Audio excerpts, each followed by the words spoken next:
Get promos and discounts from Filipino startups. Check out our partners at the description. Bookerman is founder of Woo, or Wrestling Organization Online, a play-to-earn management game in the Hive Blockchain where players build their wrestling organization, acquire wrestlers, upgrade facilities, and compete to earn the native token Woo. Hi Bookerman, how are you? I'm doing very well. How are you doing today? Yes, I'm fine, and I'm very excited to learn about this very cool NFT. It's also an NFT game actually in the Hive blockchain. So, can I know more about Woo or Wrestling Organization Online, Bookerman? Yeah, so Wrestling Organization Online, as you said, is a play to earn game. You can actually acquire wrestlers, which are NFTs.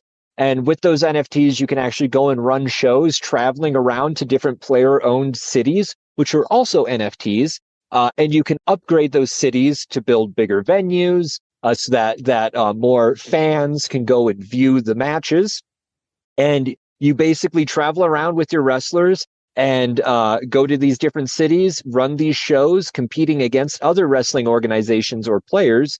And depending on who wins the match, depends on who gets to take home the prize and take home a little bit of Woo token.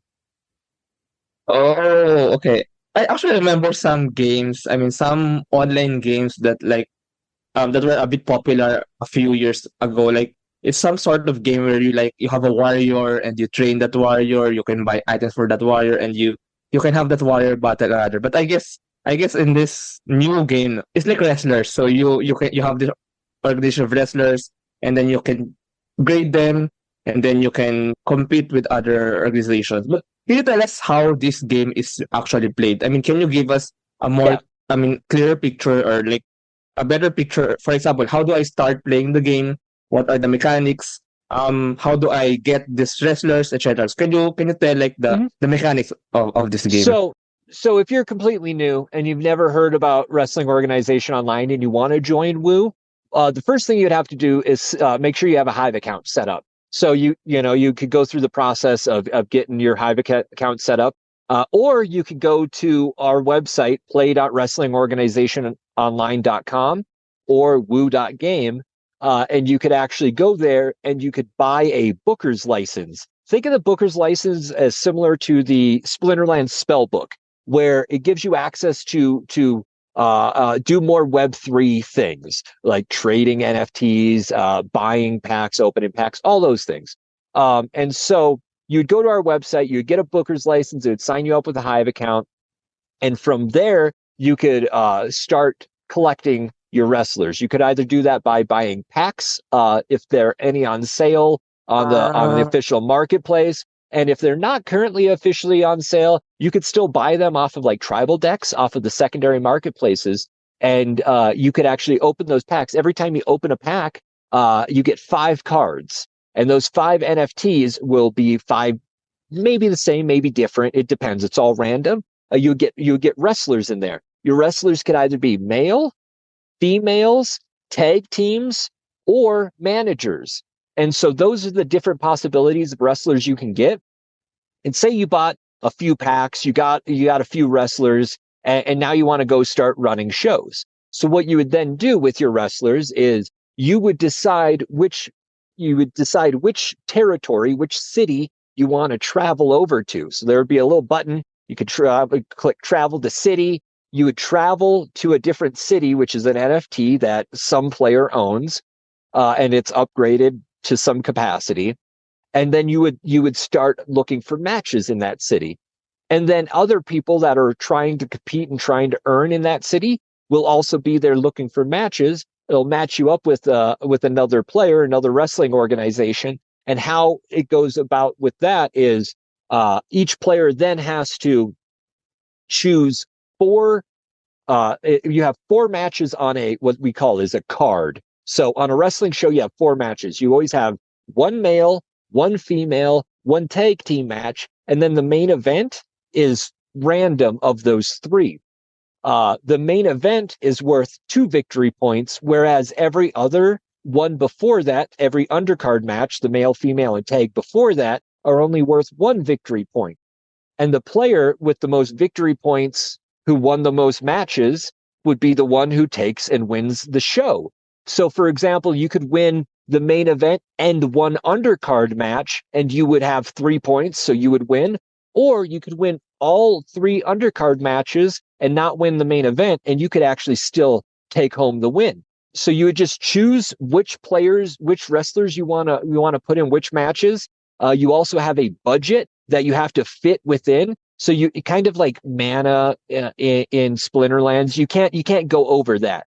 So you would have to choose wisely and figure out who you want to use, who you want to book to try to give you the best win. But how the actual match plays out is it's a rock, paper, scissors style of resistance. So there's 3 types of wrestlers. You have the high flyers, you have the powerhouses, and you have the technical wrestlers. And each of those is resistant to another one. And so depending on who you pick, your moves might do less damage than they normally would. And then each wrestler has their different stats. They have cost, which goes against the budget of the show. So if you have a 10 cost and you have a 60 budget, 10 cost would be removed from your budget. You have 50 remaining. Then you have damage, which is how much damage your moves do to your opponent. You have speed, which determines if your move hits and if your opponent evades you. And then you have health, HP. So depending on how much health you have, when a wrestler tries to submit you or put you in a pinfall maneuver, will determine the probability of you being able to kick out and continue the match. Each wrestler has 3 moves, and you start with move 1 and you work through each of the moves every time you connect. So for example, let's say you and I are playing. I have my wrestler has higher speed. So that means I go first. Not only that, it means all of my moves always hit you. So when say I have 6 speed and you have 5 speed, I go do move 1, I would hit you with move 1. And so then it would be your turn. And then you would try to attack me with your move 1. But since you have 5 speed and I have 6 speed, you have a 10% chance of missing that move. Let's say you got lucky and you hit me with that move. Okay. So now we both took damage. We would and those moves were normal. There's no pinfall or submission. So we just take damage. We now move on to round 2. And I again would get the first turn. And now I'm doing my second move. And my second move would automatically hit you. It would do damage. And then on to your turn. Now you try to hit me. Let's say you get unlucky. Let's say you get unlucky and you miss that second move. Now on round 3, I'm now on my third move, which is my finisher. And you on round 3 are back to move 1. And let's say my finisher always does double damage and always goes for a pinfall or a submission. So now when I hit you with my third move, I have, depending on what your health is, a higher probability of defeating you now. And so that's basically how a gameplay works out. That's how a match works out. The managers, you can have one manager for one match on one show. And so you have to decide very carefully where you're going to put that manager. And then those managers do different things, like they might buff your speed or they might have passive benefits where they boost some stat, or they might have an activated ability, which on certain conditions it activates. Like, for example, Sheila, one of our better managers, when, say, for example, you had Sheila on your side, and I'm still going for my move 3, my finisher move. Okay, Sheila, she's a beautiful supermodel and she's very distracting. And so what she does is she'll get on the apron, she'll do a little dance, and she'll distract me from doing my move. So now I miss my finisher. So now I go back to move 1 come round 4. But then after she goes ahead and distracts me, then the referee, oh, no, you can't do that. You can't get involved. You're out of here. And she will eject that manager so that ability won't trigger again. And if she gave that wrestler any stat increases while she was out there, they would lose those. So if she gave additional health or damage or whatever, all of that would be gone once she's ejected. So it becomes a pretty interesting little strategy game. Yeah. Oh, this is very exciting. I mean, hearing all of this. Then now that I think of it, it's like actually a mix of many aspects of different games. Like for example, there's the warrior battler aspect, and then there's also I think like the similar to the football or some sports management games. So you Yeah. also because you also have your players, right? And then there's also this complex mechanic that these wrestlers, these like warriors, quote unquote, have these certain moves, and you also have these managers. These managers are like maybe like your support characters in comparison, right? But Yes. skills, wrestlers, and managers like based on real life wrestlers, real life personalities. Yeah, so we are partnered with 10 different professional wrestlers, and we also have Oh, have all, I want to say it's 24, 24 or 25 original creations that we created that are just like, wrestlers that we created, but we also have 10 actual professional wrestlers that we're partnered with. We're partnered with Perry Saturn, Raven, Sonny Ono, Ernest the Cat Miller, Terry Runnels, Sabu, Bill Alfonso, Just Incredible, Mikey Whipwreck, Tajiri. There's also a couple of more that we're working on. Pitbull One, we're talking with Blue Meanie. We're in discussions with a few others that I'm not privy and cannot announce at this point. But not only that, we're going to WrestleCon here in April, which is biggest the biggest wrestling convention in the entire world. We actually created some physical championship title belts. That like we created the Hive Community Championship belt. It's a beautiful belt. It has some D-apps on it, like Splinterlands is on the side plates, D-Crop, Stungaria, In Leo. We have the beautiful Woo belt with the same people on the side plates. This is going to be a great opportunity for us to introduce average just wrestling fans to Web3 and to Hive specifically. And not only that, this is something I'm very proud of. And so a lot of people might look at this and be like, oh, how many people did they onboard to Hive directly from that event? I don't think that's the direct value. I think too many people just think, oh, how many accounts were created?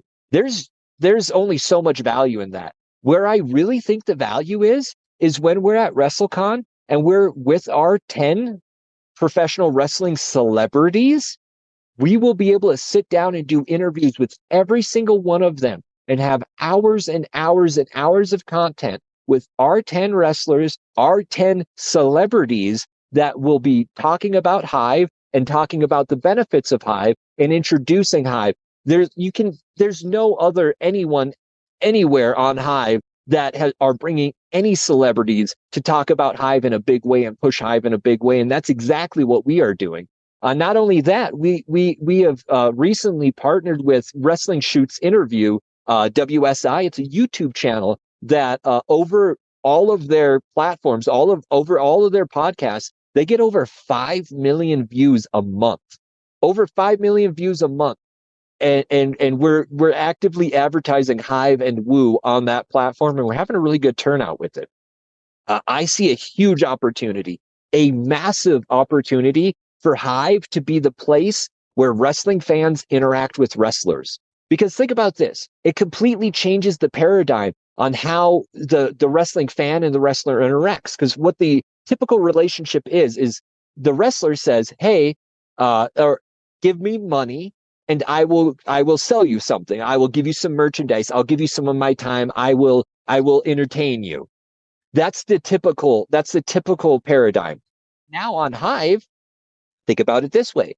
Think about if we bring our wrestlers on board, we get them some Hive power, give them some paydays in Hive, so that now they're incentivized to have people come to Hive, their wrestling fans come to Hive, talking about them so that they can upvote their wrestling fan. The wrestling fan earns off of that upvote, and then Mikey Whipwreck, for example, will earn off of curating that fan. Now he's no longer asking that fan for any money. All he's saying is like, hey, let's have meaningful interactions here. I earn off of it and you earn off of it. Better than doing it on Twitter. Actually, that's actually one of the good things about Hive and actually about Web3 as a whole. Like, it brings out more interaction between the fans and like the Yeah. celebrities. So because before it was like very one-sided. Now it's more of That really an 100%. It was one-sided. It was saying you give me money and I do this thing for you. yeah, And yeah, now it completely changes it. And there's so much content created on wrestling every single day. There's so many conversations about wrestling, talking about the last match, talking about the pay-per-view.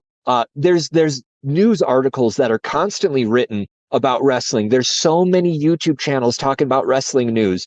There's so much content that's created on wrestling and so much conversation had about wrestling. If we just get a fraction of that on Hive, it completely yeah, changes things. yeah.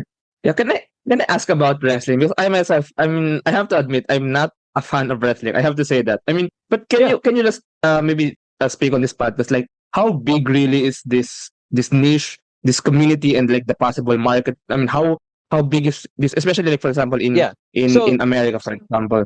it's worldwide. Let me tell you this. Do you think UFC is big? MMA? Do you think MMA is I big? think. Yeah, yeah, yeah, Yeah. yeah. Do you think boxing is big? I think yeah. I mean, boxing is Okay. pretty popular in the Philippines. I mean, Exactly. Yeah. So you think those two things are big. Let me tell you this. Professional wrestling has done bigger arenas, bigger houses, and bigger pay-per-view draws than all of those sports. Like wrestling, the amount people forget that Vince McMahon and professional wrestling, they literally were the pioneers of pay-per-views. Like that, all closed network television, that was all pioneered by WrestleMania and wrestling. And so wrestling isn't really a niche thing. It's so funny because people think it isn't that huge. I'll have this conversation a lot of times with UFC fans or MMA fans, like, oh, MMA is so much better. Well, if it's so much better, then why do MMA guys like Conor McGregor decide to implement wrestling promos and things from professional wrestling? It's because they know how to draw money. You think about it, the biggest draws in MMA have been people that have either are professional wrestlers or are cutting promos like professional wrestlers, like Conor McGregor, Chael Sonnen. Chael Sonnen literally cuts wrestling promos. He believes in the heel and face, the good guy and the bad guy. That's what sells tickets is people want to see this bad guy get his comeuppance. Actually, true. You Yeah. know, so wrestling's massive. Wrestling's huge. I mean, wrestling. WWE just signed a deal with Netflix. I want to say it was like maybe it's like $5 billion for like 1 year of programming, or it might have been even bigger than that. And I'm just undermining it. But it's massive. It's filled arenas with hundreds over 100,000 people. It's really really huge. The amount of professional wrestling, the amount of people that know professional wrestlers. For example, if you went up to someone and said, "Do you know who Ric Flair is?" Yes, you know. I think I've heard that. Yeah, I think I've heard. Okay. Do you know who Hulk Hogan is? Yeah, I know, I know, I know. I mean, Ex- those were the names popular back then. I mean, like 20 years or more than 20 years ago. exactly. Yes, but that just shows how big of stars they are. That you still remember them, and they haven't been doing anything for the last 30 years. Actually, yeah. They've done nothing. They've done nothing in this sport, but you know who they are. And it's the same with movies and actors. There's so many of them. One of the biggest actors, Dwayne the Rock Johnson. You know, Yeah, he's yeah, a yeah, yeah, yeah. he's a The Rock. professional wrestler. Yeah, and he's actually back in WWE now. I believe he's going to be at WrestleMania, which is going to be really cool. I'll be there. So Actually, one big thing I have to raise here because I mean, wrestling is like more of. I mean, there's like play like it's not like very competitive. So what do you have to say about it? I mean, UFC is very competitive. I think that's why more. I mean, that's why many people like that. I mean, Conor McGregor. I mhm. mean, those. But like, wrestling is also like more of the story, more of like how it's actually a very long story. I mean, there's this villain. I mean, Mhm. the wrestling organization like brings up this villain and makes him famous, and then there's another rising star, etc., etc. So, what do you say about that? I mean, about that contrast between wrestling and maybe other competitive sports? Yeah, so UFC fighters will even tell you this, that UFC is easier than professional wrestling. They will say that. And the reason is because think about this. When you might fight once, maybe twice in a year, but Actually, you're only getting like in one fight, maybe two in a year.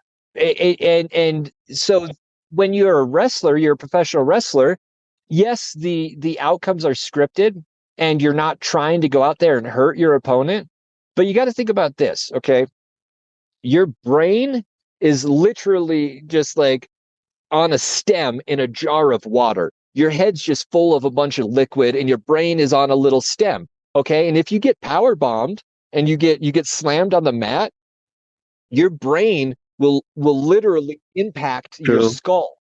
True, And the actually. amount, yeah, the They really have amount to of beat their minor, bodies for that. yeah. And like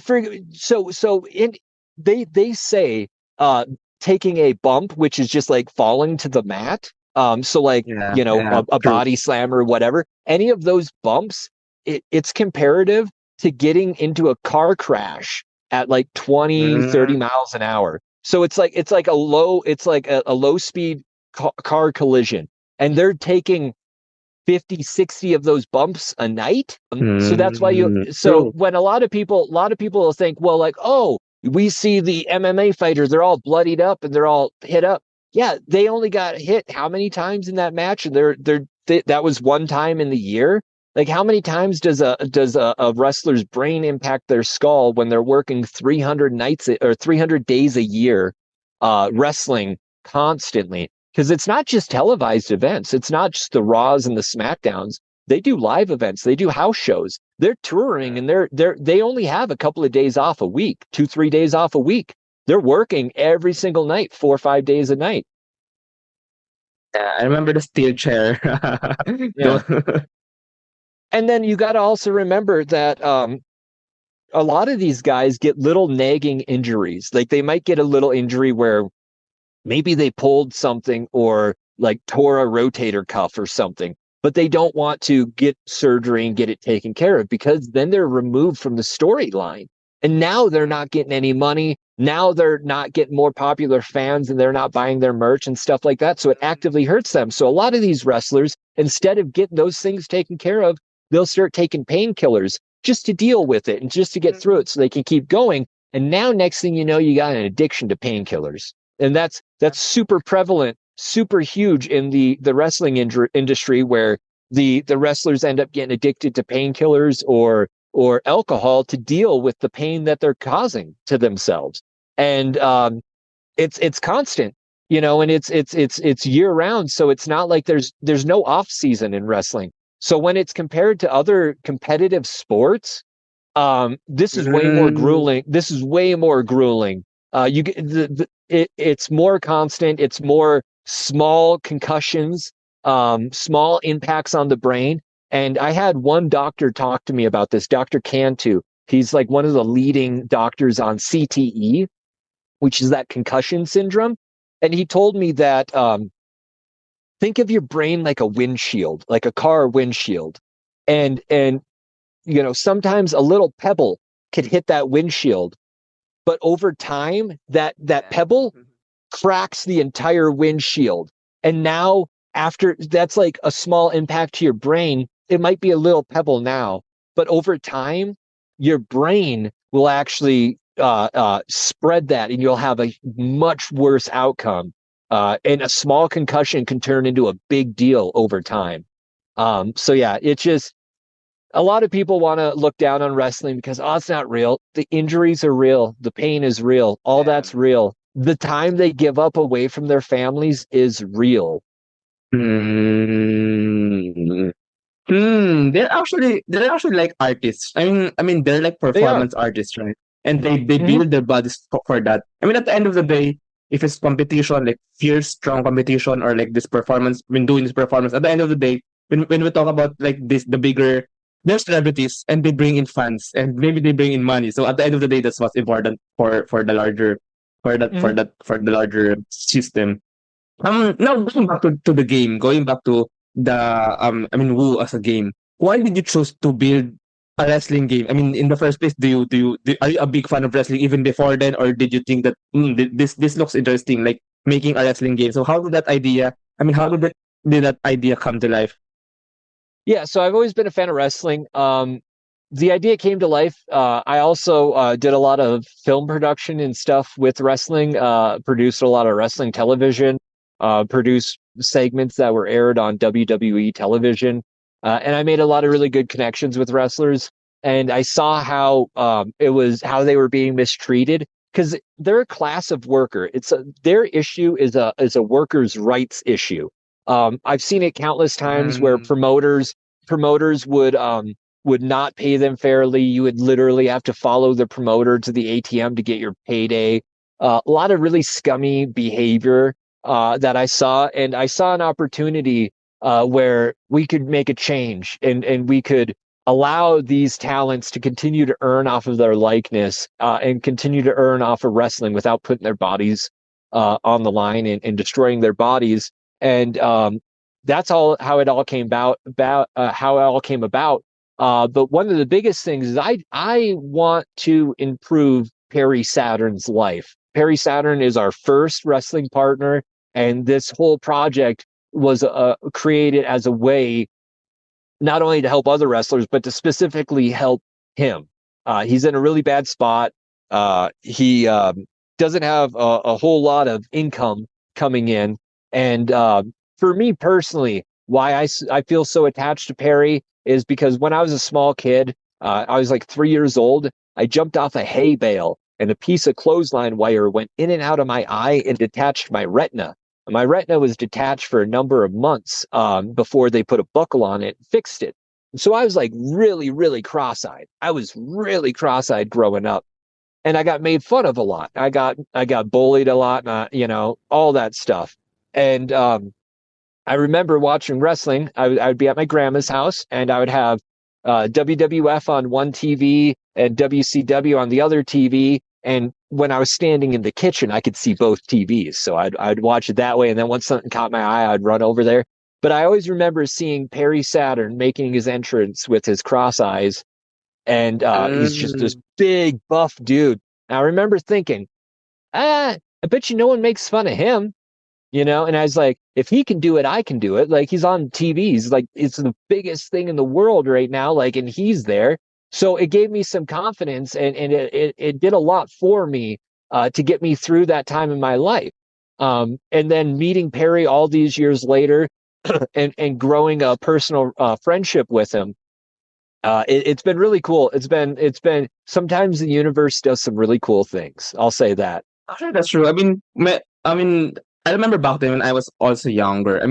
Wrestling was a big thing, especially for the kids, because it sort of brings like, I'm not sure if this term is right, like an inspiration or like something that you look up to, right? I mean, these Yeah, celebrities at the end of the day, these wrestling professionals are like celebrities that people will look up to. No, speaking about the game again. I mean, so you mix wrestling and then this game. Why did you choose to do it in the blockchain? And why did you design it like an NFT game, a pay to earn game, and why in the yeah. Hive blockchain?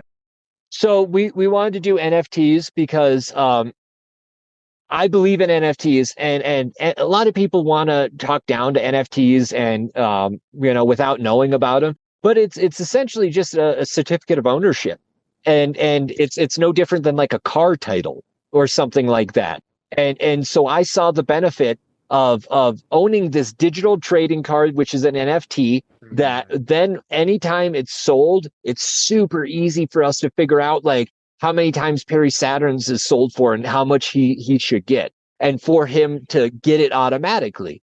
So it made it really, really easy to do that. That's why we wanted to do NFTs. We also wanted to use this as a chance to show like, hey, there's some really good uses for this technology. Some people might use them to scam or do whatever with, but this technology is actually like really, really great and really, really beneficial.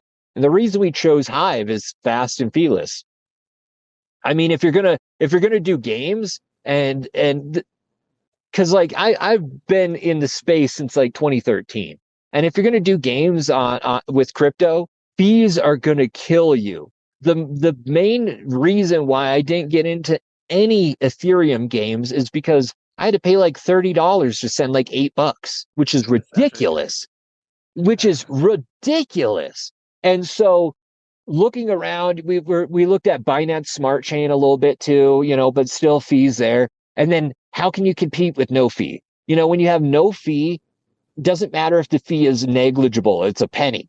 No fee is better than a penny, So and then also we saw that Splinterlands was did really good here on the blockchain. And they were, if it was good enough for Splinterlands, it'd be good enough for us. That was my thought. And then also, once I realized that you could write posts on Hive and you can actually build communities on Hive, it was a no-brainer, because then it's all in one spot. Build your community there. You can have the Web3 stuff. You have a proven track record with another company. So it's that was all kind of just it. Yeah. I just want to reiterate what you said about NFTs. So actually, many people get confused about the concept of NFTs, but you're actually very correct. I mean, before we had like this physical, for example, NBA cards or maybe football player cards. Yeah. So it's like having those cards, but in the digital world, right? So it's like having I an don't have to authentic. worry about ruining them. Yeah, If I have a physical card, it might get ruined. Yeah, yeah.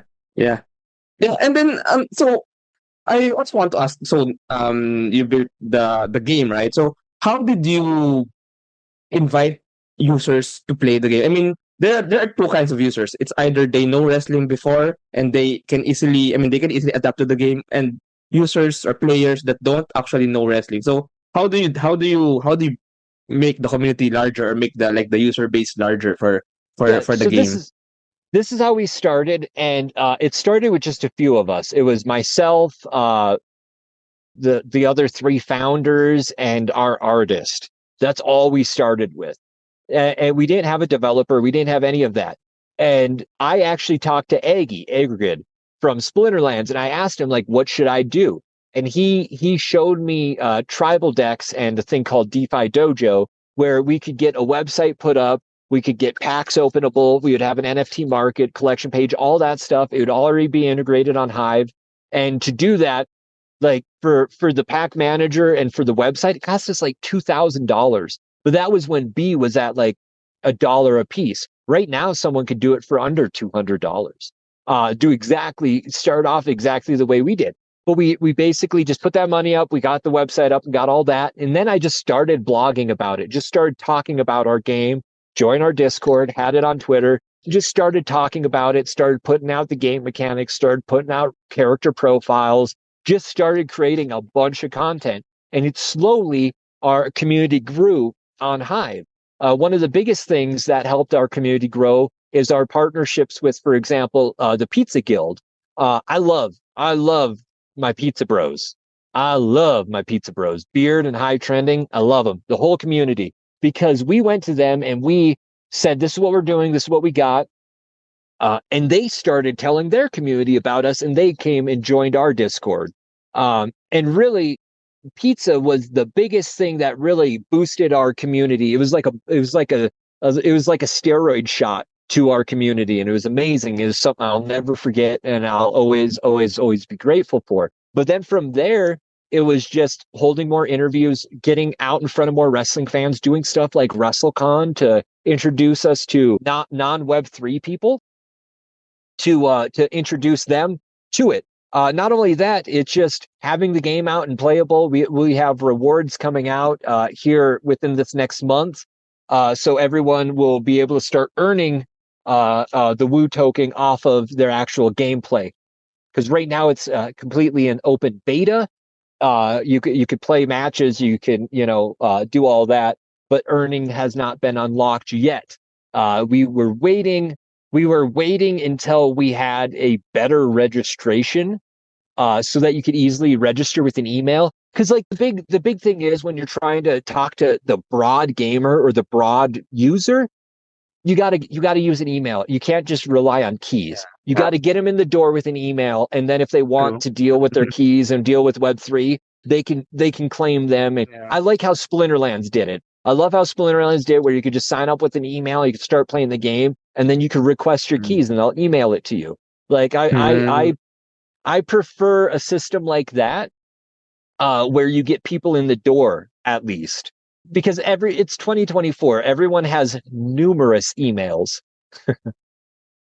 Yeah, actually, that's actually like the friction to trying out a new game. I mean, actually, those two things that you mentioned so far. First, the fees. I mean, it's actually very difficult to start playing Web3 games. Some Web3 games nowadays, maybe not those in Hive, because of the initial fees that you need. Because, for example, you still need to buy their token. You still need to convert your local currency to a cryptocurrency, and then, for example, you buy maybe a stable coin, but you still have to convert that to their token. And then second, actually, right? I mean, some Web3 apps now. I mean, I really value. I really love. I mean, the concept of decentralization, the concept of Web3, but it's actually hard to start because it's. I mean, you're right. It's easier actually to just use your email. Maybe if it's also like connected to other identities out there. But I mean, of course, I value that need. We have our own keys. We have our own identity in the digital space. But there's a bit of friction there. So, and I also want to ask because you have your own token, right? I mean, the Woo token. So, Yeah. why don't you just use maybe like the Hive token or something? So,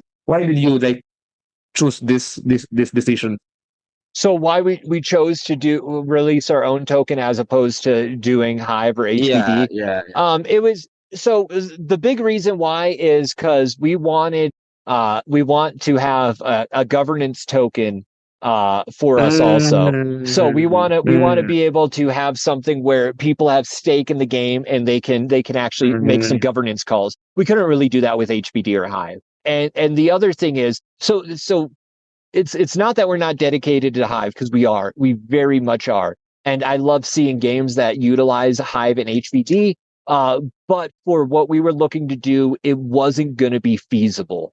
The other thing would be also is just to be able to control inflation out to people for play to earn rewards. So it's much easier when you have a token that can be going out, that you know how much there is. You don't have to scramble to try to buy it or anything like that. It takes all of that guesswork out of it. And then the other thing is, we want to be able to give incentives to people that hold our token, to have deeper interactions with wrestling personalities. Like, for example, if you had certain amount of a Woo token staked, you'd be invited to private events where you could have an AMA with one of these wrestlers or the like. So it just gave us it just fit what our needs better, and it just gave us it gave us the flexibility to do it. The one thing I will say about releasing your own token, there's a lot of interest, things that you won't have to things that you don't normally have to think of that end up coming to light when you release a token. For example, I really like what Acidio is doing with HoloZang with the HP delegation for the token release. I know we did that too. We did that a little bit later than the initial release, and that was a great idea from Tobias, our developer. It was amazing, and I know Acidio's been kind enough to say that, Woo HP delegation is really one of the things that made him realize that's how he wanted to release his token, which I think that was always really cool. I love Acidio. But either way, I would go back and make some changes. Like, for example, because we have to pay our wrestlers 10% of what we bring in, I would have changed how we held our general sale, because our general sale was all in the Woo token, which was great for utility for the token. But then, as a company, we had to liquidate 10% of what was brought in to be able to pay our partners. And if I would have had to do that again, I would have just had the money up front to pay the partners, and we wouldn't have had to do anything with the token. And it could have just sat there. Because that's one of my biggest regrets with the release in the token, and how we did it. And I've said that publicly before too. If I could go back and do it again, I would. But these are all things you learn from and you grow from. And I think we're still in a very strong spot. The amount of token that's being pushed out in inflation now is so much less than we first started. So the people that got in early with the mining rewards and the airdrops and stuff like that, they got quite a bit of tokens coming in early, and now we're getting ready to see how that plays out in the bull run. Yeah, yeah. Yeah, I have to say, Booker, man, I'm actually learning a lot. I mean, I'm actually learning a lot of things right now in this conversation. I mean, first, I actually learned a lot about the wrestling part. I mean, that big ecosystem out there that I'm not really familiar with. Second, now I want to ask more about Web3, and maybe this is our last question. I mean, Mhm. now, I mean, you actually built Woo from scratch, right? I mean, before you're not even in the blockchain space, before you're like a big fan of wrestling. And then now you're designing all of this. You're designing like the tokenomics. You're designing all the mechanics, like how the system will work in the future with all of the players, with all of the people. So, what's like the biggest, maybe the biggest biggest piece of wisdom that you can share, or like biggest things that you've learned so far in like this whole journey in becoming like a founder of a D app in on a Web3 app on the Hive blockchain. I mean, how Yeah. different even like from other stuff out there, from other non Web3. I mean, what's basically what's like the piece of wisdom you can impart as a Web3 founder or something like that? Yeah. So the biggest thing, and this goes to anything in life, is just don't say no and just do it. Don't try, because trying, you've already put it into your brain now that you gave yourself an out. So when you say I'm trying to do this, you don't have to try very hard. Trying is on a scale, so when you say, oh, I'm going to try doing so, I'm going to try working out every day this week, well, maybe in my head trying was waking up and thinking about it. But no. Don't try. Just do it. Nike's been telling us this whole time how to live life, and it's just do it. Don't question yourself. Just go with it and just do it. Trust yourself, trust your gut. Don't be scared. There's going to be a lot of stuff that you are not prepared for, but you'll get through it. Just do it. All you got to do is just show up every day, and you got to work really hard, and you got to communicate with your team. Communication is key, and just not giving up no matter what. Again, just do it. That's all you got to do. It's so simple. You just get out there and do it. But I mean, I say that kind of as a joke, but there's a lot of truth to that. Is just having the confidence in yourself to go out and say, no, this is what's going to be done. And not everyone has that in them. I believe that's what makes me a good leader. Is I'm delusional enough to think my ideas are good and other people should follow me. And that delusion then goes on to them, and they trust it and they go with it. But it's not a bad delusion, because again, I have faith. I have faith that I know what we are doing is right, and what we're doing is good, and what we're doing has actual value outside of the token, outside of the NFT. We're actually bringing awareness to a workers' rights issue, and we are making Mm, changes to a whole class of worker. yeah. And you're actually like uplifting this whole industry. I mean, the wrestling industry. You're actually helping the wrestlers, and you're actually also helping the fan connect more together. Yeah, We're building a better wrestling business block by block. yes, exactly. Yeah, yeah. This is actually a very, very good conversation. I mean, surprisingly, I didn't know about wrestling. I mean, I mean, I'm not really familiar about wrestling, but this is actually for me like a very, very good conversation. Anyway, thank you very much, Bookerman. If our listeners want to know more about Woo, maybe they want to try out the game, so maybe you can lead them to the site, or maybe to the Discord chat, or to anywhere where they can learn more about Woo. Yep, you could go to woo.game. Just type that into your internet browser, and that'll bring you there, and I'll give you all of our social medias. You could also go to discord.gg/woogame, or find us on Hive, Twitter, or anywhere else. Rest.org online, WRESTORG online. Come hang out in our Discord, and we'll guide you to exactly where to go. Discord.gg/woogame. All right. So for those who are interested to know more about Woo, even if you're not like a wrestling fan, you just want to try the game and you want to know more about the wrestling industry, and maybe yeah, maybe you'll want to play the game. So go to those links. So anyway, Thank you very much, Bookerman. This is actually a very good conversation. I mean, talking about wrestling, talking about Web3, talking about your experiences as a founder. So thank you very much. Thank you. Thanks for having me.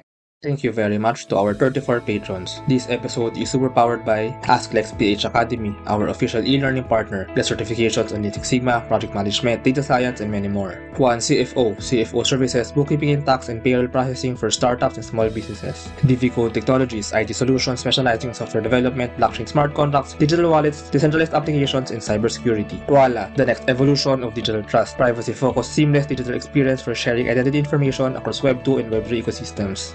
Buzz, Web3 microblogging app promoting freedom of speech and content ownership. Benjoy's Food Products, the home of premium bacon ends, Tapa and Tocino. And Space Cebu, the biggest branch in the Philippines, global co-working space, meeting rooms, and private offices for startups, digital nomads, and freelancers. Looking for buy and sell online with Sigurado sellers. NutriCoach, the all-in-one productivity tool for dietitians and nutritionists. And Spotify Team, podcast launch, production, editing, and management company, helping to increase podcasters' efficiency. This episode is powered by Contact, affordable RFID business cards, Uplift Code Sirius MD, Board Prep, Pareto Consulting, Zales, and Pocketworks. Please support the podcast through the links in the description.